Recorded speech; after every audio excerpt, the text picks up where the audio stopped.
Really, really pleased to introduce Ezra and Leah, head of, the creators of Indivisible, and Diane is going to be our moderator this evening, and she is president of Indivisible DuPage. So we're going to have about 30 minutes of conversation between the three of them, and then we're going to have about a 30-minute Q&A session. Without further ado, let me turn it over to Ezra, Leah, and Diane. Okay?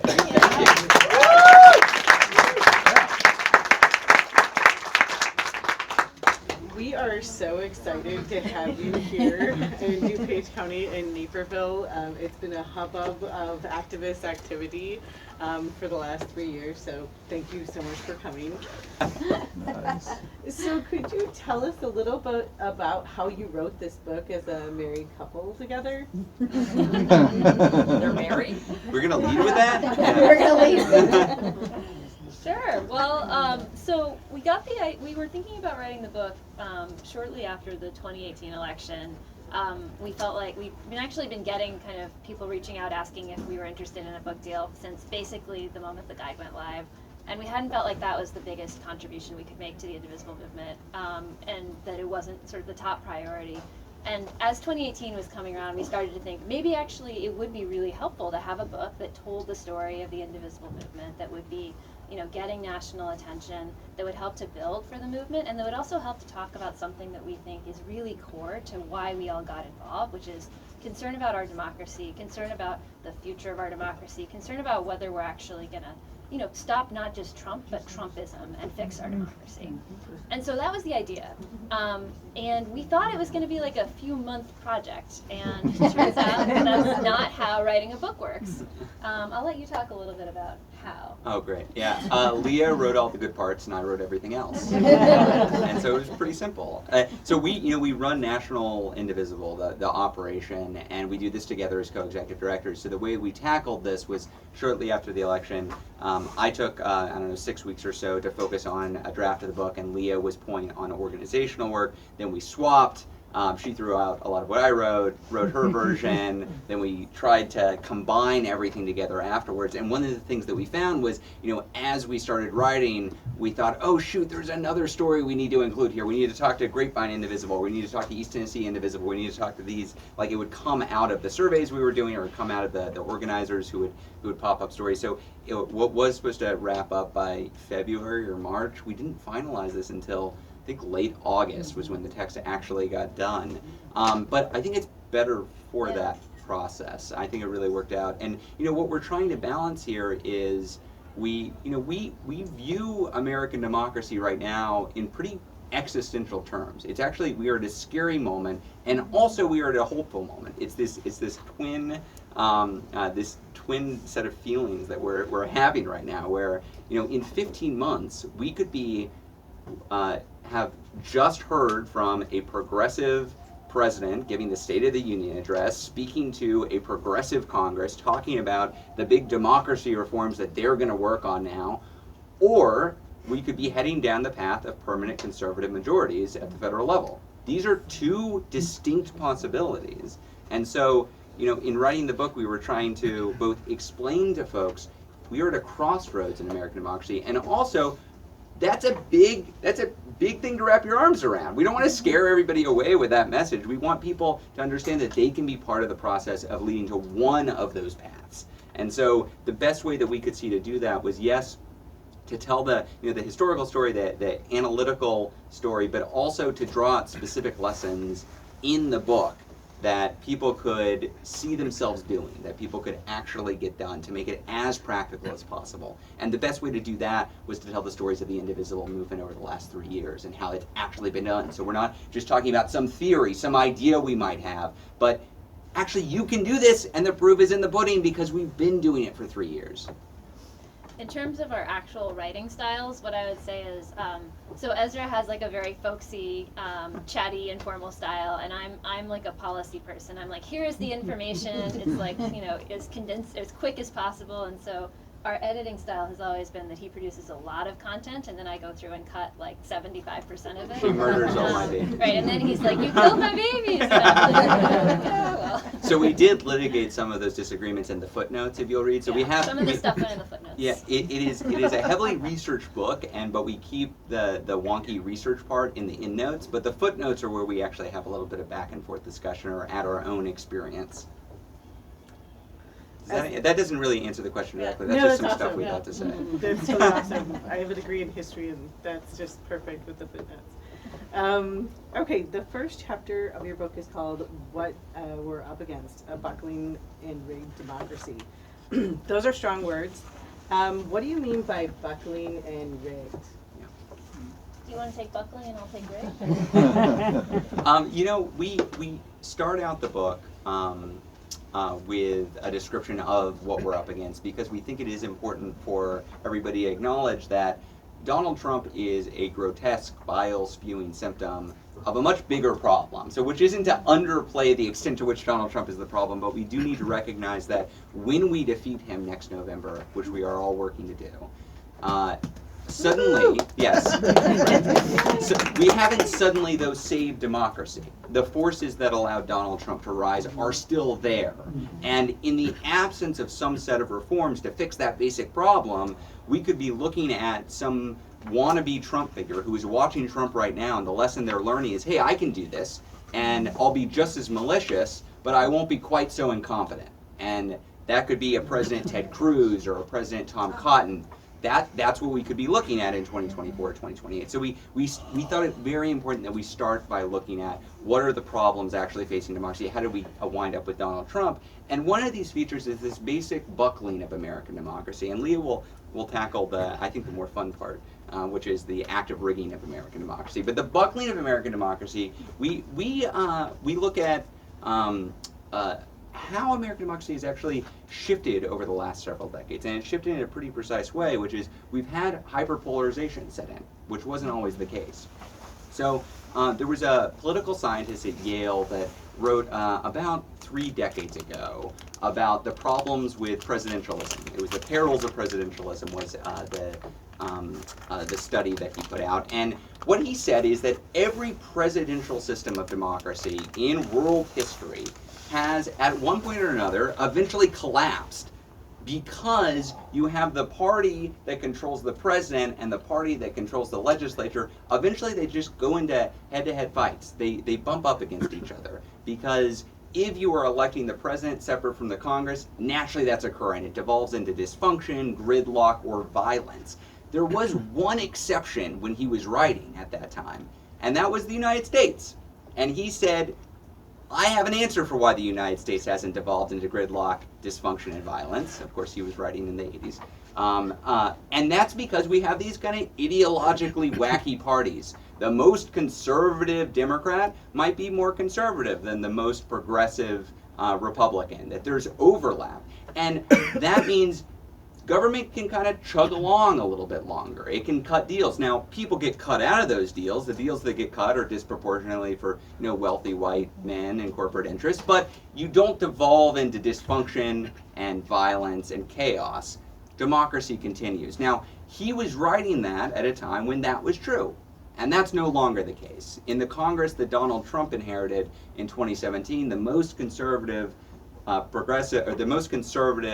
Democrat was still more progressive than the most progressive Republican. We have ideologically distinct parties like the rest of the world. So this puts enormous strain on the structure of government that we have. But that's not the only problem. You'll hear people talk about polarization. It's a problem. The Democrats and the Republicans, they're all messing it up, a pox on both their houses. But it's actually much more complicated than that, which Leah will talk about. Right, so I think it's not a surprise to anybody here that the polarization is not equal on both sides, right? The Democratic Party is still kind of a center-left party by the standards of the world, and the Republican Party has just gone off an ideological cliff. And you see a level of sort of purity and intense conservative reactionaryism within the Republican Party that is actually, at its core, anti-democratic. And that's what we've been seeing across the Trump administration, but also much earlier than the Trump administration, right? The current wave of voter suppression really started in 2010. Could you speak up? Oh, sorry. The current wave of voters. Stand up. Okay. I'll project better if I'm standing. The current wave of voter suppression really started in 2010, right, when Republicans took a huge bunch of legislatures during the Tea Party surge. And really, you can trace it back to basically the struggle to stop black people from voting, which has been going on for forever and just took a new form after the Civil Rights Act. These are all pieces of a much broader assault on democracy that Republican elites have been waging for the last several decades. It's not just Donald Trump, right? Donald Trump didn't make the North Carolina legislature revoke power from the governor when a Democrat won. Donald Trump didn't make, Wisconsin or Michigan do that. He didn't make Georgia suppress votes and deny Stacey Abrams the governorship. This is actually happening everywhere, and it's part of a much deeper problem. And fundamentally, we've got this political system that's just not equipped to deal with polarization. We've got one party that has gone kind of off the deep end ideologically, and they're playing hardball. They're trying to not stop anything from happening at the federal level, and that means that government is just in a permanent state of either gridlock or conservative capture. So that's the bad news. Yeah, we're gonna win. We'll get to the how we win soon. Yeah, Chapter 1. yeah, exactly. That's chapter one. This is chapter 1. One of the things that we need to talk about is filibuster reform. Yeah. And if we have a Senate that has basically stopped everything that the new Congress has done, Yep. What do you think that we should be doing with regards to, in the future, filibuster reform? Great question. So for those that don't know, the filibuster is this antiquated procedural loophole in the Senate rules. Actually, Aaron Burr created it, as if we needed another reason to dislike Aaron Burr. But no, he actually did create it. He proposed eliminating the ability for the Senate just to move on, like every other Democratic legislative body in the world, including the House of Representatives. So it wasn't intended to be there by the founders. It wasn't part of the original Senate. It's not part of the Constitution. But it is used by the Senate minority in order to block popular legislation. So if you ask yourself, why can't we get a vote on election security legislation or on climate legislation or on healthcare legislation, even when we control a majority in the Senate? The answer is because of the filibuster. And that's not just me, grassroots liberal wackadoodle talking about this. Barack Obama said the exact same thing. He said that the filibuster makes the country more or less ungovernable. That's what he said. So this is a major problem, even in the best case scenario. In the scenario where we take the presidency, the House and the Senate, which we're going to do, because we're going to talk about how we do that. But in that scenario, it's 2021. The House passes democracy reform. The president says, this is my top priority. And then the Senate takes it up. Mitch McConnell is calling himself the Grim Reaper of progressive legislation. He proudly calls himself that because he is promising to use the filibuster to kill all of these reforms. And we know that he's going to do it also because he's doing it right now. The House passed a pretty big democracy package earlier this year, and he called it socialism and a power grab. And he blocked for several months any vote on election security. So we know what he's going to do in 2021, but the good news is we can change that. The good news is you can actually change the filibuster, and another reason I know that is because McConnell has done it twice since Trump became president. He did it once in order to install 2 ideologically extremist judges on the Supreme Court with fewer than 60 votes, and then he did it again in order to expedite Trump's appointees. So the Republicans change the filibuster whenever they need to in order to get done what they want to get done. In 2021, the choice in front of us will be, do we pass republic-saving democracy reforms, or do we allow Mitch McConnell a veto? That'll be the clear choice. So I think it's an easy choice, and I think we need to make clear to all of our Democratic representatives and senators that it should be an easy choice for them too. Very true. Very exciting. So the next question would be, sorry, I speak slower. So when it comes to this next election, it really seems like everything is on the line. Yeah. So what would you advise us to be doing for the next year? Yeah. That's a great question. Well, I'll start. Hi. So, core to the indivisible model and core to everyone here's theory of change is that an election is actually the product of the years before the election, right? So it's not just the campaign that's built in the last couple of months. It's not just the turnout operation, although the turnout operation is quite important. A campaign, when somebody's running for office, they're running on every narrative that's been set, every press story that's been published about them over the course of the last 2 or 4 or 6 years. And so right now, I think we are in an absolutely critical national battle to define the narrative that will govern 2020, and that's around impeachment. Republicans are doing everything they can to turn this into a process story, or to muddy the waters, or to just generally make it, so confusing and so he said that we just don't really understand what's going on. They're trying to rile their base up. And fundamentally, we're either going to actually be able to mount a really powerful grassroots response that continues to have people have Democrats' backs and push them to be bold on this, and really make sure that the national narrative actually comes out very clearly and very simply as this president was guilty of serious crimes against the country, and he's being held accountable for it. Senate Republicans are either choosing to convict him, or they are choosing to enable him. And they will either split from him, or they will pay a political price for not doing so. That is actually the task at hand, and that's true for people who are in blue states or red states right now. The central struggle is going to be, is that vote for Senate Republicans? A lot of Senate Republicans who are in states where Trump is underwater right now, Arizona, Iowa, Colorado, North Carolina, Maine, I could go on.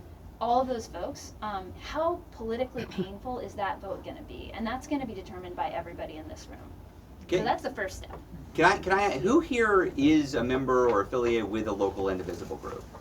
Yeah, baby. Okay, so y'all get it, what you know, and when I'm speaking to audiences that aren't part of Indivisible, I do have to make clear, they saw the blue wave hit in November of 2018, and they thought, wow, people are really angry about Trump, or angry about their representatives, or angry about Trump. That's how they showed up. And there must have been a big get out the vote effort in October and November. And yes, there was. Look, there was a big get out the vote effort. We did do that. We sent texts, we knocked on doors, we sent postcards, we made calls. That happened. But the idea that the blue wave just naturally hit, that it was just something that occurred because of the political environment, or that the blue wave was built in the last 4 weeks of the election, is totally false. And y'all get that. The elections start the day after Election Day. Indivisible started practically the day after the 2016 election, and from that day forward, the blue wave was being built piece by piece. That's how we saw this actually get done. And when we look across the Indivisible movement nationwide, the groups that were strongest in endorsing candidates, registering voters, and getting out the vote in 2018 were the same ones who were showing up at town halls in 2017 to defeat the repeal of the Affordable Care Act, showing up in support of our immigrant allies in response to the attempt to rescind DACA, showing up to fight back against the tax bill. When you build your power in off years, you're able to build waves in on years. And this is one of the key lessons that we try to put out in the book, that this is a virtuous cycle. This isn't about some people do election work and some people get really energized about issues. It's that you get engaged in advocacy, so that helps you build power during elections, which installs new representatives who will help you on advocacy the next year. This is a cycle, and one feeds into the other. And Indivisible gets that because we didn't start this focused purely on one campaign or purely on one issue. The group started working on advocacy, built the wave, and then in 2019 we had our biggest national day of action ever in support of the democracy bill that went through earlier this year. So I think what y'all are doing here right now, buying the book, but also beyond that, great plug, what y'all are doing here right now on impeachment, on the budget fight, on the issues that are coming up now are important in their own right, because these are fights we should be having, but they're also get out the vote efforts. They just happen to be happening 12 months early. May I add one last thing? So one thing that we actually did do consciously when we were writing the book was actually, we were like, a lot of people are going to write books about how we win in 2020 right now, right? Like that is going to be the topic on everyone's minds. We want to like start to set the horizon a little bit farther in the distance. Although the back does say this is how we win. Okay. How we win. But we wanted to talk about, you know, what happens long term. Like what are we actually shooting for? Because a lot of us went from 0 to 60 when Trump was elected, but everybody here knows this is not just about Donald Trump, right? This is about the country we want to live in. And if we're saying like the finish line is getting Donald Trump out of office, then we're setting an end date on what we're doing. And we don't think that's what we're here for. We think we're actually in this for an inclusive democracy. And we think that we got to talk about what it means to actually get there in the end.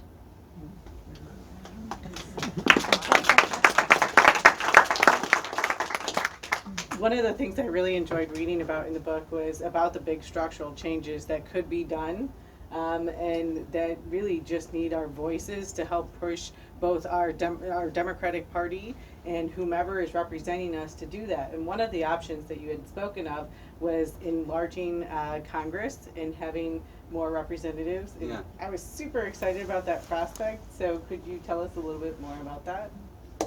Happy to talk about it. So one thing I will say, so the last chapter is that, you know, we're both policy wonks. I worked on anti-poverty issues, Leah worked on anti-human trafficking issues. So the last chapter was an opportunity for us to get really wonky and talk about what are the potential fixes. One way that we constrained our thinking was recognizing the house is on fire right now. We have to solve the problems of democracy in the near term before we can tackle bigger issues that we'd like to. So that means we do not consider constitutional amendments for right now. I am pro a constitutional amendment to get rid of Citizens United. I am pro a constitutional amendment to get rid of the Electoral College. And also, we are not going to get that done in 2021. We have to recognize that. Now, we can build towards that. That is a long-term plan. We absolutely should. But there are a set of things we can do if we have a pro-democracy Congress and a pro-democracy president. We can get this passed in 15 months. 15 months from today, this could sail through and become law. And there are a set of things we can do. We can add new states like D.C. and Puerto Rico if they want it. We can tackle the Republican packing of the Supreme Court, because the last 15 of 19 justices have been appointed by Republicans. And we can change how we elect members of Congress, members of the House. Right now, 90% of the American population lives in a congressional district that is quote-unquote safe. Now, part of that is because of gerrymandering. A big part of it is people are clumping together in cities, so it's natural. So that means that if you wake up in your congressional district, you know before you vote, you're going to get a Democrat because it's a safe Democratic seat, or you're going to get a Republican because it's a safe Republican seat. You can change the way that both the size of Congress and the way you elect folks with ranked choice voting, like they just did in New York City, literally just passed, and with multi-member districts, so you only need 20% or 30% of the vote in order to elect a representative. Historically, we did that in the United States, but we don't do it anymore. Now again, these are things you can do with simple legislation. No constitutional amendment required. And this idea, which sounds kind of bonkers, the New York Times editorial board endorsed this last year. We have a book from a political scientist at New America Foundation coming out in January saying this is the way we solve the democracy doom loop we're in America. We've got to look at ways to make democracy representative of the people. And so we put forth a lot of ideas there. We're not policy wonks on democracy issues. We're not political scientists. We talk to people all over this space and came up with ideas. But you know, our goal is less Congress has to implement this specific policy, and actually what we want to see is the presidential candidates out-democracy each other. I don't know who's going to win the nomination for president, but I want whoever wins it to have a bold idea for how we fix democracy in this country, and I want it to be their #1 priority. Nice. Totally agree.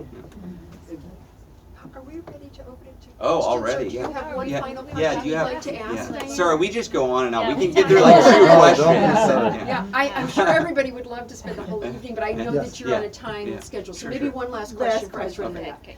that. But what would you say is next for Indivisible as a movement nationally and as a local movement? Yeah. Well, sure.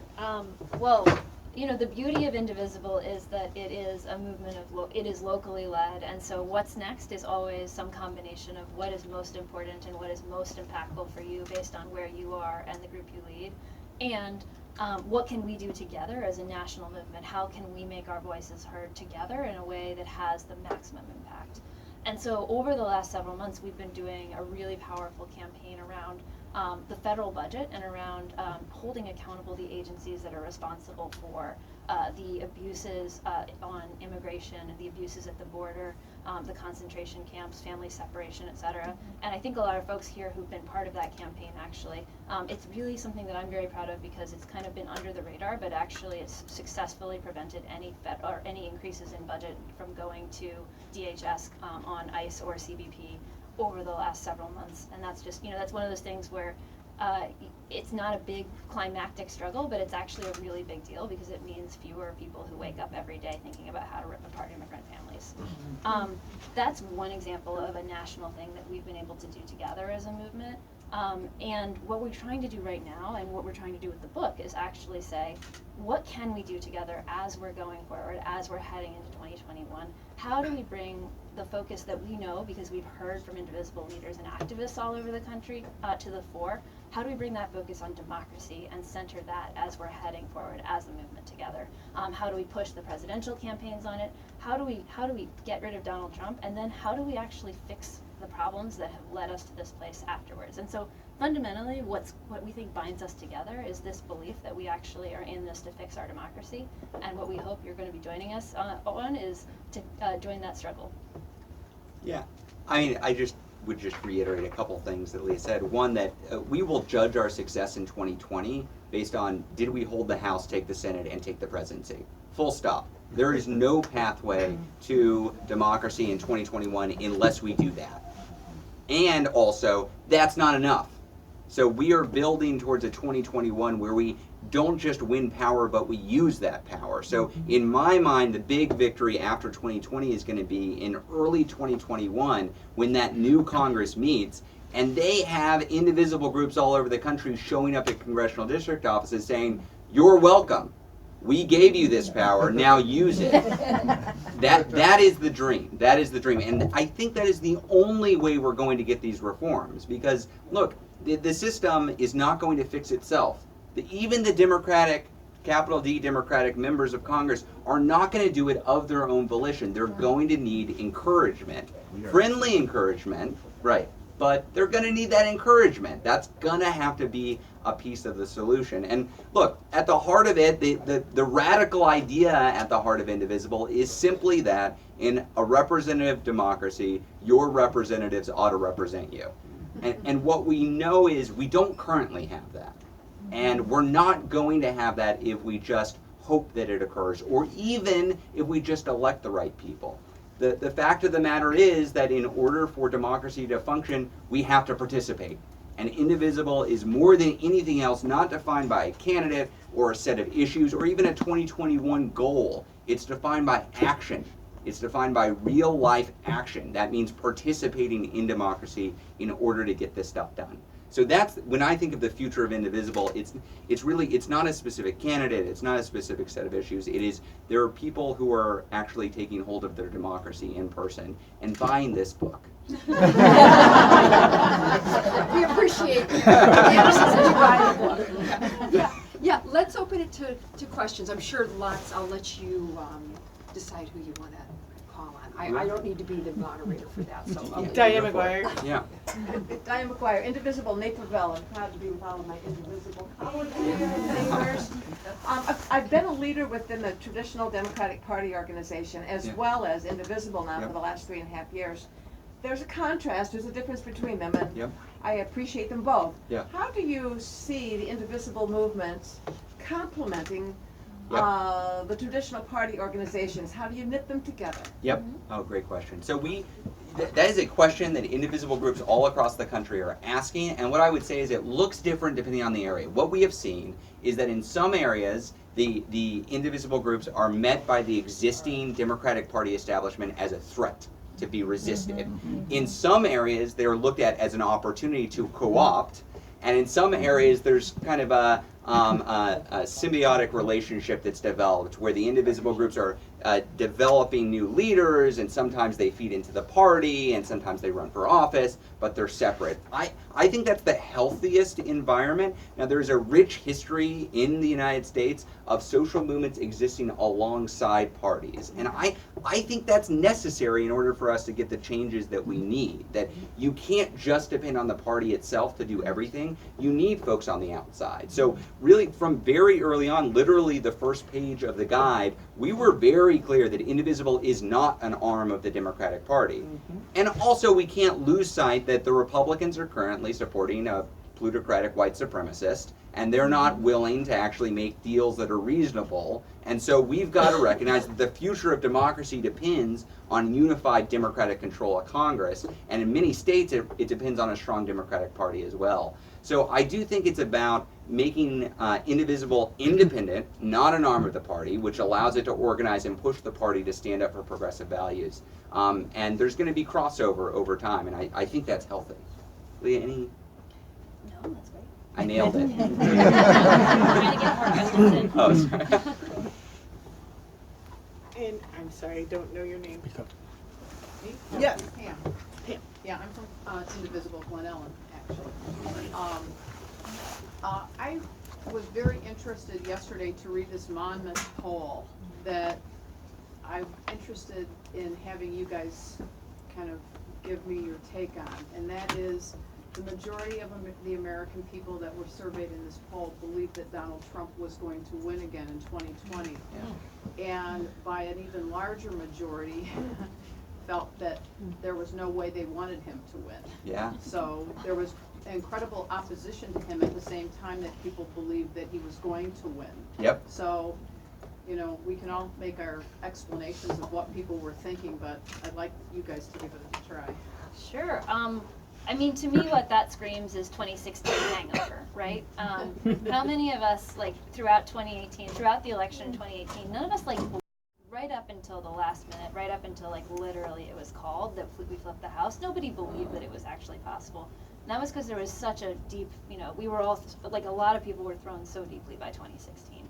And, you know, like, fundamentally, I think we got to wrap our heads around the fact that Donald Trump is a very, very bad person. He's a very unique person. He's not magic. He's not like a uniquely talented politician. He doesn't have like particular magic tricks up his sleeve.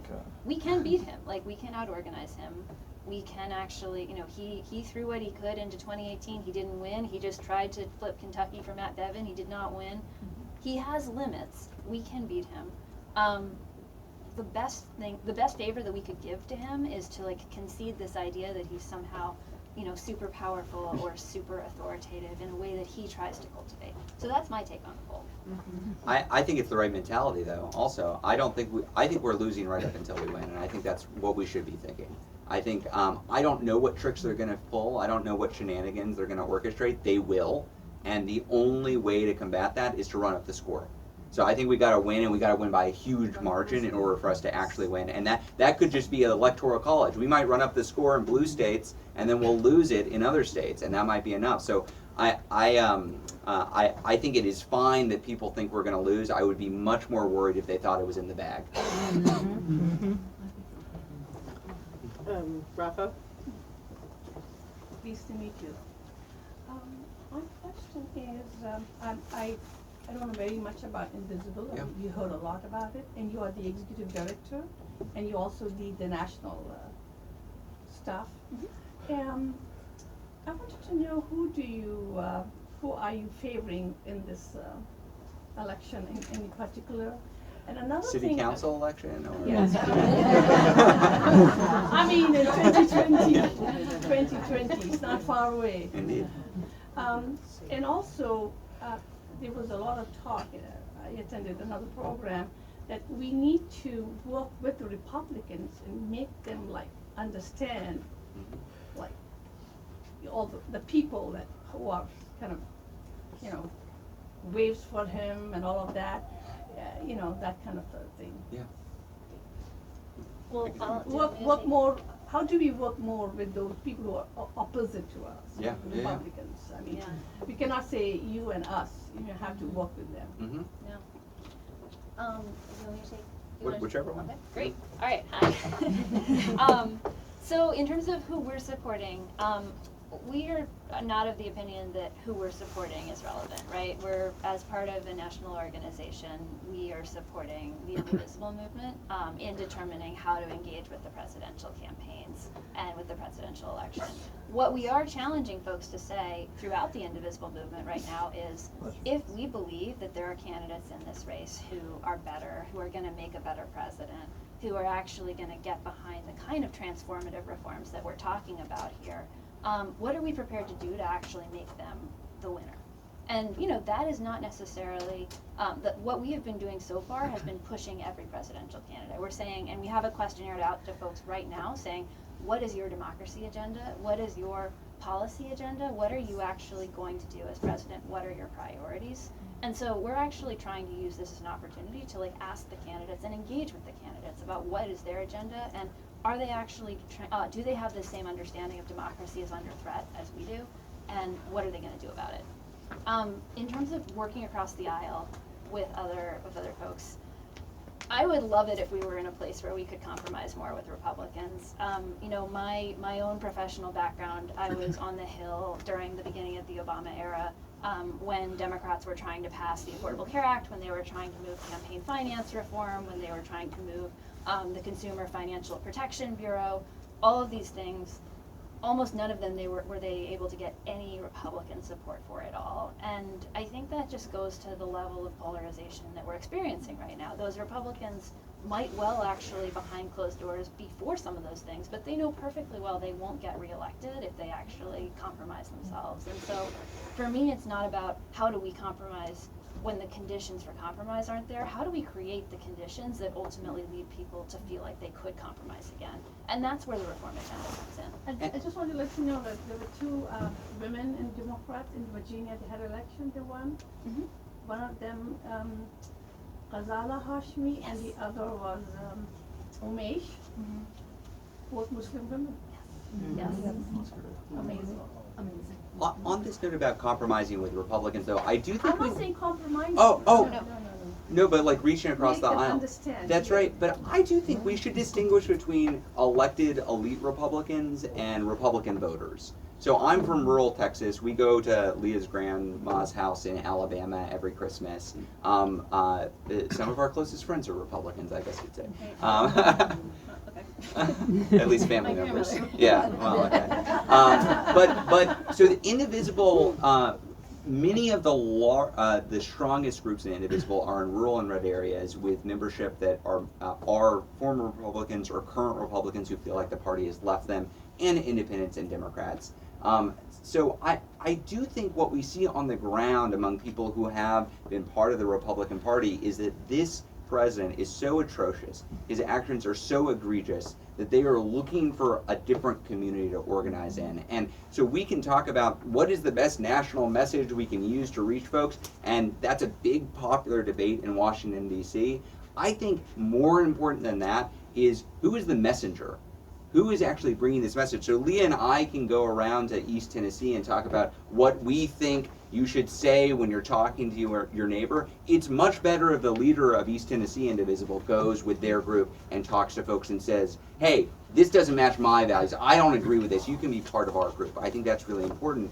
And we see this gap between Republican voters and Republican elites on the ground. In 2018, the same year that Floridians voted for a Republican governor, a Republican senator, a Republican state legislature, they also passed the largest enfranchisement of Americans since the passage of the Voting Rights Act in 1965. This was the rights restoration bill that enfranchised hundreds of thousands of Floridians who were disenfranchised because they had been incarcerated. Then, and that passed with a majority, not just a majority, a supermajority in Florida. Then the Republicans who had been elected gutted it because they recognized that it was a threat to them holding on to power. So when we talk about the democracy agenda here, the day one democracy agenda, we think it's necessary for saving American democracy, but also it's wildly popular because it is not a conservative value for it to be easy to buy elections. It's not a conservative value for it to be difficult to vote. The things that we're talking about here are actually popular among broad swaths of Americans. And then, yes, let's battle it. After we have a representative democracy, let's battle it out over what the best climate bill or healthcare bill or tax bill is. Great. Once we're actually representing the full diversity of America in Congress, in our state legislatures, then we can debate all those other things. But I actually have more hope for the democracy agenda winning bipartisan appeal, if not bipartisan congressional appeal, at least on the ground. I do. Okay. Hi, I'm Joyce. I'm from the LaGrange area, which you don't know where that is, but No. it's 40 minutes away. Okay, great. Indivisible group and also part of the League of Women Voters. Great. One of the things that I wanted to, I guess I'll just say it, I wanted to push back on Great, please. is this idea of constitutional amendments, since Yeah. I came armed with abolish the Electoral College. Yeah. And one of the things I wanted to point out is that constitutional amendments happen when the time is right. Mhm. The ERA has taken forever. Yes. The 26th Amendment took 100 days. Yeah. And that was the, if you don't know, the 26th Amendment was reducing the voting age from 21 to 18. Yep. The reason that happened is that they were it was the right time. Yep. States were battling each other to see who could be the first to ratify it. It got Yeah. through Congress in 3 months. Yep. It was unbelievable. So I would encourage us all to think about what constitutional amendments would the time be right when the vision of the House, the Senate, well, the president doesn't have anything to do with constitutional amendments, yay, but also state legislatures, who Yes. have a lot to do with it, are in the right position, because that's when we need to go for these things. If we have a practical way to get through a constitutional amendment, you'll have no complaint from me or no opposition from us. Yeah, I would be absolutely thrilled. And I could see some of these things having bipartisan appeal. I think Citizens United campaign finance is broadly popular. I mean, even Tea Party Republicans are concerned that there's too much influence of money in politics. That said, you need 2/3 of the Senate in order to get on board. And Mitch McConnell knows that if you pass repeal of Citizens United, him and his Koch brother allies are going to have a hard time having a stranglehold over our legislative process. He knows that. So I think it is very difficult to convince somebody of something if their job depends on them not understanding it. and his does. So the reason why we focus on purely legislation in the book is because that's the opportunity we see. If conditions on the ground change, I'm there. I am there with you. If there is a effective movement that is rallying enough Republicans to get on board with a constitutional amendment on Citizens United or electoral college or other, great, let's do it. Yeah, wouldn't it be fantastic if the Republican, if Donald Trump won the popular vote and lost the Electoral College? Yes. No, and in fact, that would get us the Electoral College removed. I think that's what it's going to take. No kidding. No kidding. I dream of that. No, that would be Believe it beautiful. or not. Yeah. Me? Hi, I'm Jim Longino. I'm with Indivisible Western Springs. First of all, I want to thank you guys because I think you've kept me and everybody else sane, and our spouses really thank you too. That's one. And with this movement that you've helped create, we've had a lot of engagement with individuals, but what I'm seeing, and I'm sure maybe you have, and I'm looking for some advice and some structure, maybe on how we can help this along, is the engagement of additional individuals within our organization, because people do not know who Indivisible is, and I'm shocked by that when I'm talking to people on a daily basis. And second, with the chaos, the planned chaos that is occurring on a daily basis, people are becoming very wary and they're being worn down with the messaging. So how would we best engage more people on not only on what most people would agree on the democratic or democracy issues that are paramount, but also on what 70 and 80% of the population really wants, which are progressive values but are being maligned in the media? How do we engage more people? Yeah. So one thing I think about is that most of the time, most people are not paying attention, right? Indivisible got $2 billion in earned media between when we released the Google Doc and the 2018 election, which is an absurd amount. And that's the value of like the local press hits, MSNBC, Maddow, etc. There was a massive amount of media, and also most of the time people don't know because people are paying attention to other things. Now there are rare moments when people are paying attention. So when the family separation happens, when the fight over healthcare happens, when there's a fight this year over the democracy bill or other things that actually break through, often it's when something really atrocious happens because Trump has done something, and people lift their head up. People who have never been involved before will lift their head up and they'll say, shoot, I should do something. What should I do? And I think the value of that, having Indivisible infrastructure at the ground level, of having a group that is local, is that you can capture people in those moments. We call those movement moments, and we try to take as much advantage of those as possible. And so then the question is, are you able to get your hooks into people in those moments? Because if you can, then you can start developing their leadership over time. Now, to do that, you have to keep on being active, and you have to engage in some creative activity. You can't do the same thing over and over again. So we talk about tactical innovation in the book. There was another great book, which y'all should pick up, by Zeynep Tufekci, who's a Turkish scholar. She wrote it maybe 2-3 years ago. It's called Twitter and Tear Gas. And she's looking at the impact of social media on modern social movements, and one of the things she identifies, a problem that modern social movements face, is that they get really good at doing the one thing they started doing. So they get really good at doing a march, or they get really good at doing a meeting, or they get really good at doing one thing, but you can't keep on doing the same thing and expect new people to join, and you can't keep on doing the same thing and expect news media to cover you. So effective, long-lasting movements are constantly innovating their tactics. So you're reaching new people, and you're making sure that you're continuing to create news, which is oxygen for the movement. So I think thinking up tactical shifts that are new, that are twists on what you've done before, are useful ways to get people involved. And there are little things that we've seen in the movement, right? So we started out doing town halls in early 2017. Republicans started hiding from us, and then you know, Indivisible. Not just Republicans. Right, not just Republicans. That's right. We've got a Lots of Democrat who people does it started too. hiding from us, and then you know, Indivisible, Michigan 11th in Dave Trott's district, a Republican who was supporting Trump Care, held a town hall with a live chicken on stage to represent Dave Trott, who was hiding from them, and that's great. I think humor is very important in this. This is serious because we're fighting for the future of American democracy, but we've got to have fun while we're doing it. But I do think that kind of figuring out what will play in the community, how you take advantage of moments where people's heads lift up, and how to do it in a new way where they want to be part of it is key. If it were just turnkey, if we could just put out the guide that says this is exactly what you do, then we would have done it. But I think it really does depend on that kind of local innovation. I'll add 2 other things, which is, I think, consistently the best ways to get people more engaged are either the movement moments, right? There are often kind of these like spikes in engagement, and then there's kind of like a slow trailing off, and it's kind of like, how are you set up to capture people so that like the decline is like not this, it's like this, until the next spike. So that's one place, as Ezra was saying. I think the other is, the best way to keep people engaged is if they feel their own power consistently. So what is the mix of things you're doing that let people consistently feel their impact and stay motivated that way so that they're coming back? The third thing is, part of the reason we wrote the book actually was to have the word Indivisible on Barnes & Noble tables at Christmas. Not just Barnes & Noble, also Anderson's Sorry. book. On as many tables as possible.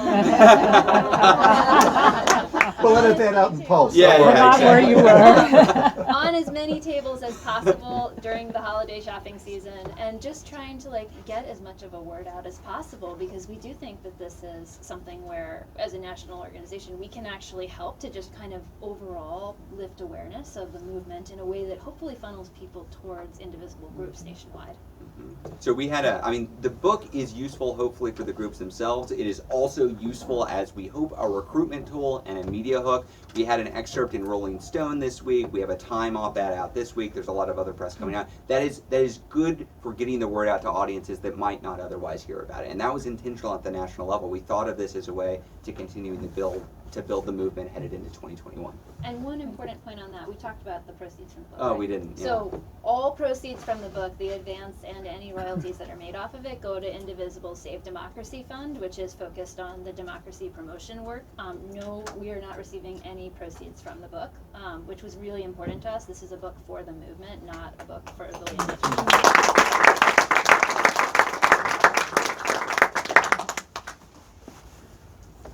Yeah, I had an original point, but I think more curious I would be about what kind of tracking you have been able to do data-wise in terms of effectiveness. Yeah. Like, how effective are we actually being? Yeah.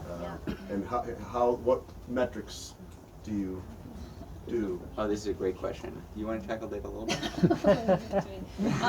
So data metrics and tracking has been by far one of the biggest tough points and joys of a decentralized movement, right? Because fundamentally, we all organize in different ways.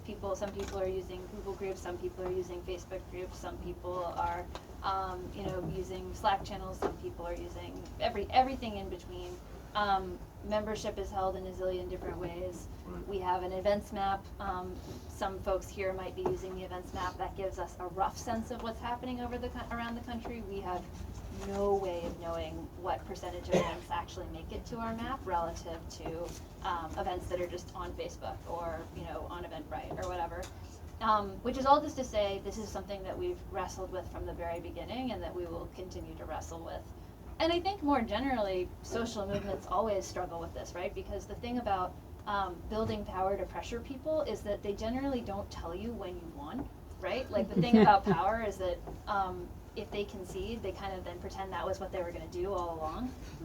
And we see that over and over again, right? There aren't that many. Actually, there was one retiring Republican congressman who was like, oh yeah, I'm retiring because all these indivisible groups are a real pain. So there was one guy. We also had in Arizona today, we were running a campaign to push back against an attempt to gut the early voting rolls. And we got a Republican state legislator said, I'll vote against it, just make the calls stop.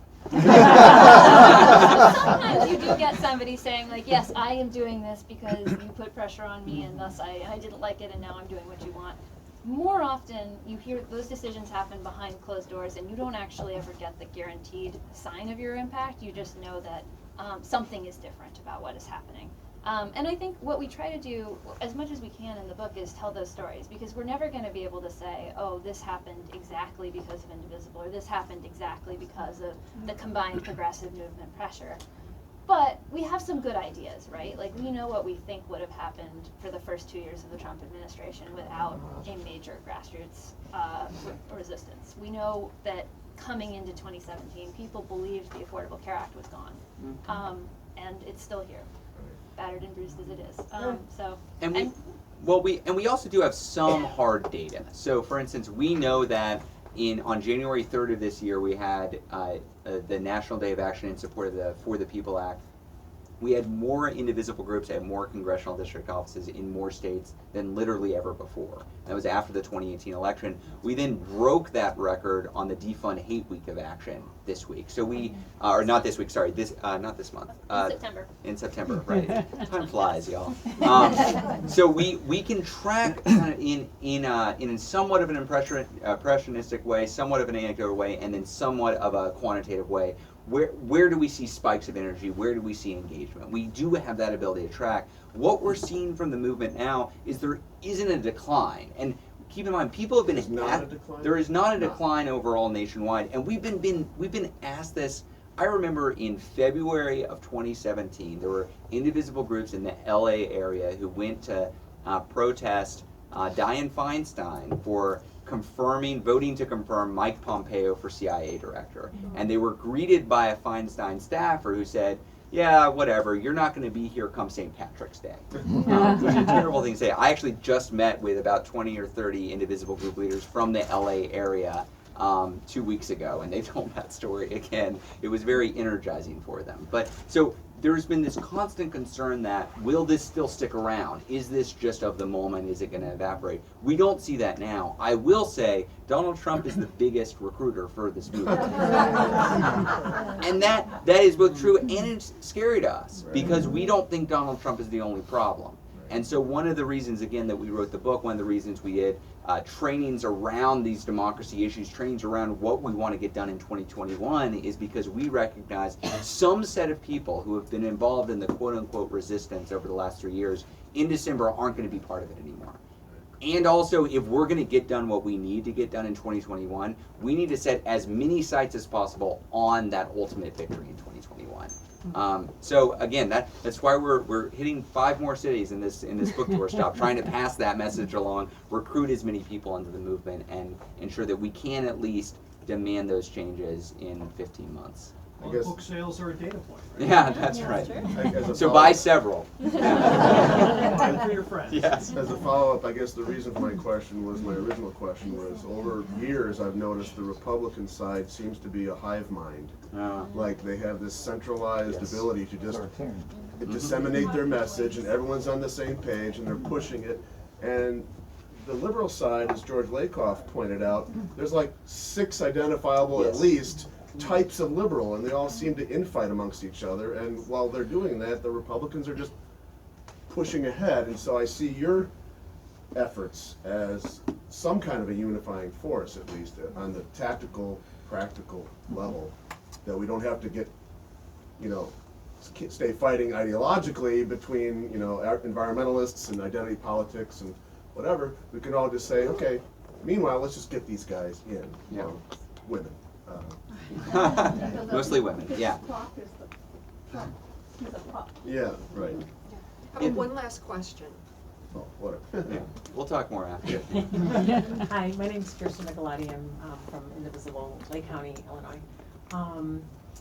With back to the candidates, Yeah. we were talking about how when it comes down to it, they're probably going to use socialism as Yes, the negative, they will. slant on it. And we were wondering, over the holidays, we're probably going to be talking to people, and that's what's going to come up. And Yes. I want to know what to say so that socialism is not the negative that they're trying to put the spin on.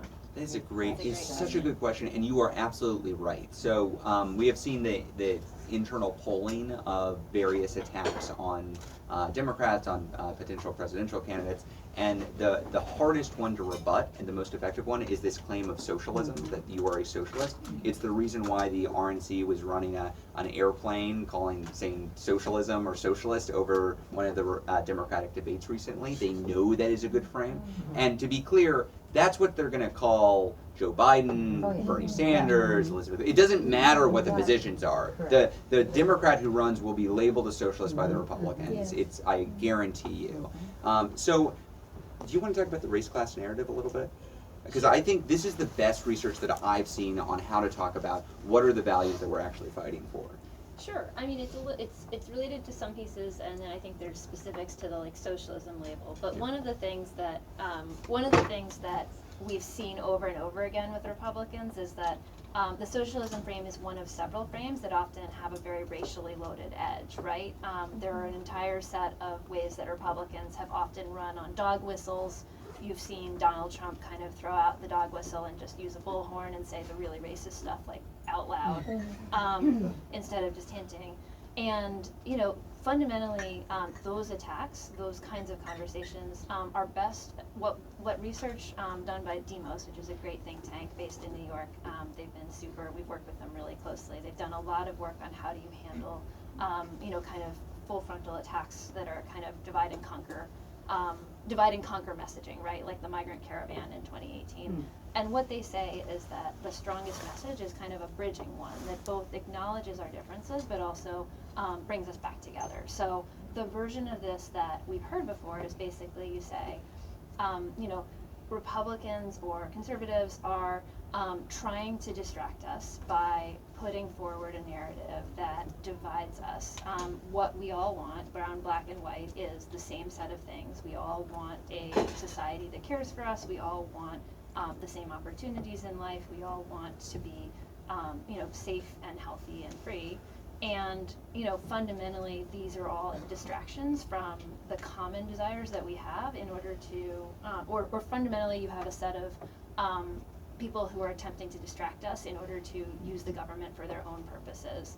That wasn't a very good description of it, actually. But anyways, Demos' race class narrative, strongly encourage you to look it up because it's actually one of the most effective ways to blunt a lot of the kind of racially edged attacks. That's somewhat related to the socialism attack. I would say, in general, and this is just me talking about my own experiences, talking to people, the best experiences that I've had are asking people to explain what they think socialism is, because you get a lot of really interesting answers, and then you're actually able to talk about what is behind the label and then what is actually making people nervous about that. So is it about healthcare? Is it about taxes? Is it about education? What are they actually saying when they say socialism? And then you're actually able to dig in on what is the conversation and what is the issue where you're different. Because the label itself is not, you know, it could mean anything and it could be a stand-in for any number of years. I think a lot of it has to do with the fact that there's a fairness component to it, and it's been spun in such a way that people think that socialism is somehow it's going to take away from me. Yeah. And I think if we can bridge that to say, here's how it's helping all, as opposed to it's not taking away. It's not like pie. Yeah. You know, you can be able to share things that we're involved with as a society. Otherwise, it collapses. Also, Jacobin magazine, or they're actually socialist, but they have a PDF called the ABCs of Socialism. Yeah, I have that. Yeah. Which does a pretty good, like, issue by issue by issue description of how socialism would approach that issue versus, you know. And I mean, we also shouldn't just always be on the defense. If they are setting the stage of the debate, we're going to be losing, we're going to be explaining.